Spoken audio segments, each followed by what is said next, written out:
Hello, नमस्ते. पुन्हा एकदा रुचकर आहार ब्लॉगमध्ये तुमचं खूप खूप स्वागत आहे. मी तुमच्यासाठी खास असं आंध्राचा डिश घेऊन आलेला आहे. त्याचं नाव आहे म्हैसूर वडी, म्हैसूर भजी काहीही म्हणा. तर चला बनवायची कृती बघूया आपण. मी 1 वाटी दही घेतलेली आहे. दही जर तुम्ही विंटरमध्ये करत असाल, तर त्याला एकदम आंबट दही पाहिजे. समजा तुम्ही जर उन्हाळ्यामध्ये करत असाल, तर सपक दही लागतं. यामध्ये थोडीशी जिरं टाकून व्यवस्थित असं फेटून घ्या. आता यामध्ये 3 टेबलस्पून असे मी ऑइल टाकलेलं आहे आणि 1 टीस्पून सोडा, बेकिंग सोडा टाकलेली आहे. असं सगळं पुन्हा त्याला व्यवस्थित असं मिक्स करून घ्या. बनवायला फार सोपं आहे हो. चवीनुसार मीठ टाकून घ्या.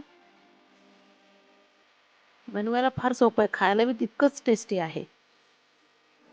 हे बघा. आता यामध्ये गरम पाणी म्हणजे अगदी उकळतं पाणी नाहीये, पण गरम पाणी थोडं-थोडं टाकून घ्या. अशा प्रकारे हे बघा याच्यामध्ये कसे बबल्स तयार होत आहेत, कारण त्याच्यामध्ये आपण सोडा टाकलेले आहेत ना म्हणून. आता यामध्ये मी अर्धा किलो असा मैदा टाकते. त्याला देखील व्यवस्थित असं मिक्स करून घ्या. अशा प्रकारे पाणी मात्र थोडं-थोडं टाकून घ्या.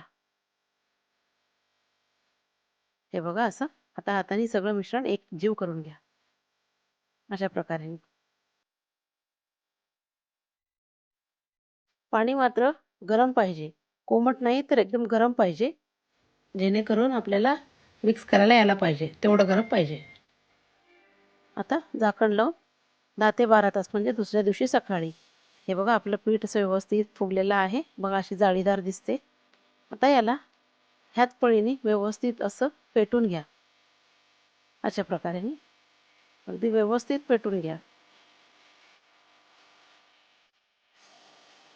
मी एका साईडला तेल गरम करायला ठेवलेली आहे. हे बघा असे मुष्टीमध्ये असे पीठ घेऊन असं सोडत जा. अशा प्रकारे.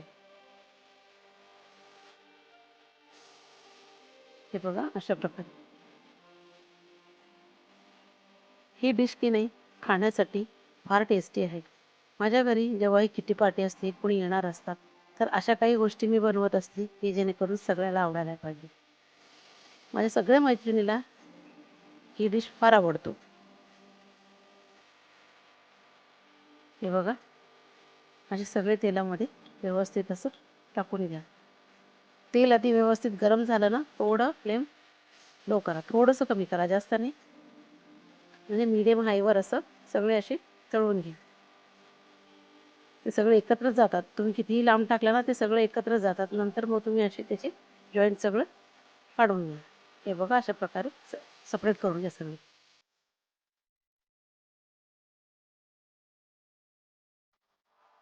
कमी साहित्यामध्ये लवकरात लवकर खाण्यासाठी जर तुम्हाला बनवायचं असेल तर हे नक्की ट्राय करा. तुमच्याकडे दुसऱ्या दिवशी तुमच्या मैत्रिणी येणार असेल किंवा कोणी पाहुणे येणार असेल तर तुम्ही आदल्या दिवशी असं रात्री पण भिजवून ठेवू शकता. आपण कसे करतो तांदूळ वगैरे आपली इडली करायचं असल्यानं की त्याला कमीत कमी आपण 5-6 तास भिजायला ठेवतो. परत रात्री त्याला मिक्स करून मिक्सरला वगैरे टाकून पुन्हा त्याला रात्रभर ठेवतो. त्याला असं करायची काही गरज नाही. तुम्ही रात्री झोपताना जरी तुम्ही असं मिक्स करून ठेवलं ना, तरी तुमचे असे व्यवस्थित असं वडे बनवले जातील. हे बघा अशा प्रकारे. लक्षात ठेवा उन्हाळ्यामध्ये तुमचा दही आंबट नसायला पाहिजे. हे बघा असे. बघा किती सुंदर दिसतात आपले वडी. तळलेले देखील त्याच प्रकारे मी ह्यामध्ये तळून घेते. उन्हाळ्यामध्ये फर्मेंटेशन लवकर होतं म्हणून ना त्याला काय आंबट दह्याची गरज नाही आहे. सपक दही म्हणजे आपला नॉर्मल दहीच लागतो आणि तेच थंडीमध्ये किंवा पावसाळ्यामध्ये आंबट दह्याची गरज पडते. अशा प्रकारे सगळे असे टाकून घ्या पुन्हा. असं काही आकार हेच यायला पाहिजे असं काही नाही. तुमचे आकार थोडे इकडे-तिकडे झाले तरी चालतात. आता माझे देखील टाकताना थोडं इकडे-तिकडे होतातच. टेस्ट महत्त्वाचा आहे आपल्यासाठी. ज्या मेजरमेंटनी तुम्हाला सांगितले की नाही ते मेजरमेंट मात्र फॉलो करा. तर तुमचे अगदी असं टेस्टी वडे तयार होतील. याच्यासोबत की नाही ओल्या नारळाचं चटणी इतकं छान लागतो, मस्त. नंतर तडका, जिरी, मोहरी, हिंग, कढीपत्ता आणि उडदाची डाळ. त्यांनी असं चटणी बनवून घ्या. हे बघा, अशा प्रकारे आपले वडे बनवून तयार झाले. माझ्या चॅनलवर कोणी नवीन असेल तर सबस्क्राईब करायला विसरू नका. थँक्यू.